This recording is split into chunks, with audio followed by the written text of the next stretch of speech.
Am I the bad guy for telling my dad I hate my step-siblings after they knocked over my dead mom's urn? Backstory. My mom died when I was like 4, and my dad remarried when I was 6. My stepmom is all right, and I don't have any problems with her.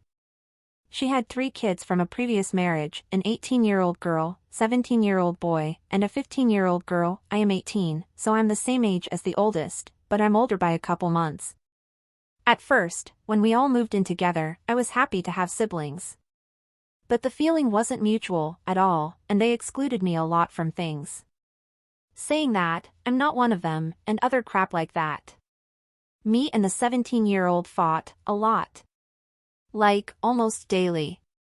Nothing too bad, just dumb kid stuff. Our parents nipped that in the bud, but arguments with him were daily, till I was 13 and just gave up. The 18-year-old hates me, mainly because me and her brother fighting a lot. And same with the 15-year-old. My dad and stepmom tried to make us all one blended family, but it just didn't work. I was open to it, but they were intent on just blocking me out. Around the age of 12, I just stopped trying and did my own thing.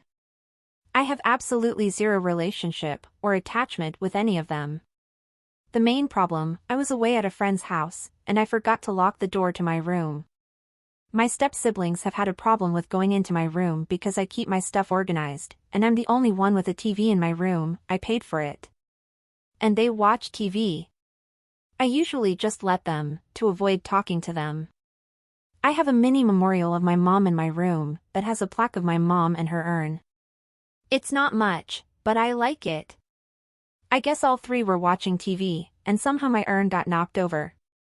A lot of the ash is now in my carpet, and now it's just basically an empty thing. When I got home, I flipped my lid.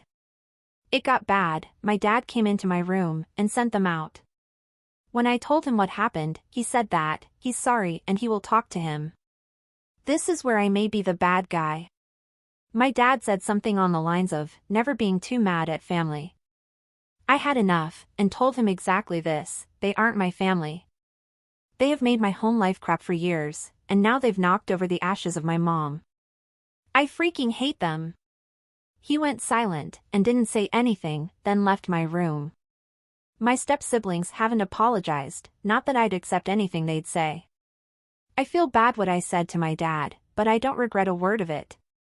Am I the bad guy? Edit, when I was 7, I did something really stupid and pulled the plastic bag out and poured the ashes straight into the urn. I regretted it, once I did it. But I was a dumb 7-year-old. And the urn has a chip in the ring, so it never screwed it on right, and it was a little wobbly. And now for the top comments. Not the bad guy. I hate them after reading this. Me too. Me 3. Not the bad guy. All of them are old enough to know how important your mother's ashes are. Their lack of remorse is unforgivable. Not the bad guy. Your step-siblings have no respect for you. They went into your room without permission and desecrated your mother's ashes. And your father is tone deaf for telling you to not get mad. I'm sorry for what happened. It can't be undone. I just hope they didn't do it on purpose. Am I the bad guy for refusing to ask my bio dad for money for my sibling? For context, my bio dad is not in the picture. He owes my mom thousands in child support and has never once helped to raise me or my sibling. He's the definition of a deadbeat dad. He used to spell our names wrong in birthday cards, before he stopped sending them all together. Now he forgets our birthdays, or mixes them up, and has told us, from the age of 6, that it's our responsibility to call him. My sister recently moved into a new place, and she's struggling with all the new bills, and buying furniture, etc. She has already borrowed money from everyone in our family, and owes quite a few people. In the past, our dad has somewhat contributed, but it is always inconsistent. And he can never be relied on for money. My sister is completely no contact with my dad, which was her choice. I am low contact, however she has asked me to ask him for money, and lie and say it's for me and give it to her to help her with moving bills. She's in way over her head, and has multiple bills due that she can't pay. Am I the bad guy if I say no? I feel like it's not my place to ask, and if she wants the money, she should ask him herself. And now for the top comments. Not the bad guy. Choices have consequences. Her choice is to not have contact with your dad. That means also letting go of the useful things, like being able to ask him for money. It also puts you in an awkward position with your dad, and honestly, if this scheme of hers were to work, then she would likely ask for more money later, with you as the intermediary. Let your sister just be in charge of her relationship with your dad. Not the bad guy. It's not for you to lie to your dad to help your sister. Sounds like a tough thing to navigate, but sounds like you're doing the right thing. Not the bad guy. Your dad owes your mom first. Asking for money from your estranged dad, on your sister's behalf, while she's no contact with him, seems odd. I'd instead try to just help my sister directly, make sure she's enrolled in whatever public benefits she's eligible for, subsidized housing, childcare credits, etc. Not the bad guy. Since your sister has already borrowed more than she can pay back, it's useless to get deeper in debt.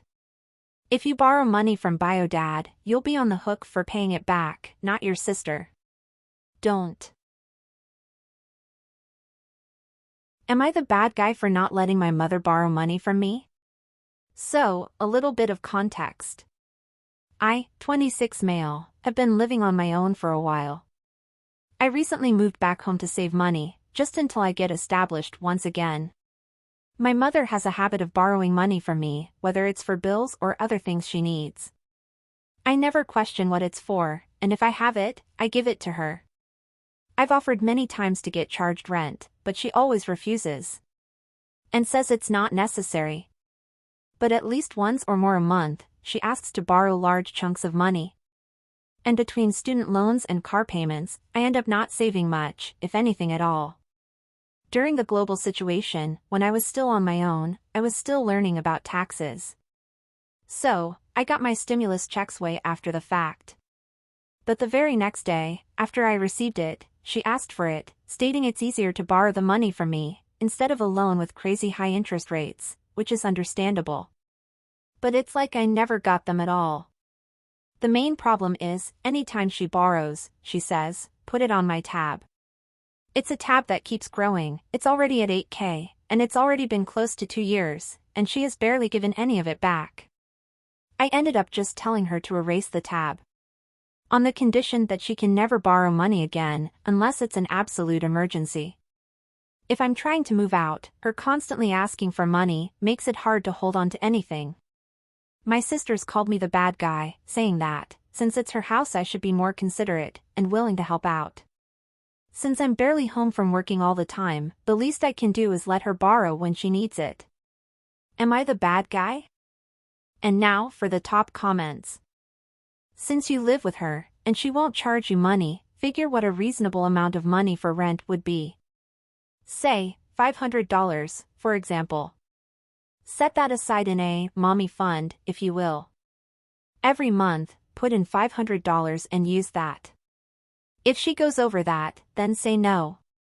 Or sit down with her and figure out what a reasonable breakdown should be. Because she either doesn't know how to manage money, or is using your money to splurge. Either way, something needs to happen, or just move out. Not the bad guy. But, what if you came up with an amount that you could afford to pay in rent? Tell her you're going to start paying rent, and beyond that, you won't have dollar money to lend. Also, your sisters don't make sense. Quote, since I'm barely home from working all the time, the least I can do is let her borrow when she needs it. Unquote. What the heck does that mean? Pay rent, so you're not in debt to anyone. Demand and expect to be paid back the money you already lent her. And most importantly, after paying rent, tell everyone that you are broke, and don't have anything left. No one can ask you for money, if you already told them you're broke. Not the bad guy. Thanks for visiting our channel and listening to these stories. Don't forget to like, subscribe and make a comment down below on what you'd do if your sibling asked you to borrow money from your no-contact bio dad, or if you step-siblings broke your mother's urn and ashes, without so much as an apology. See you soon.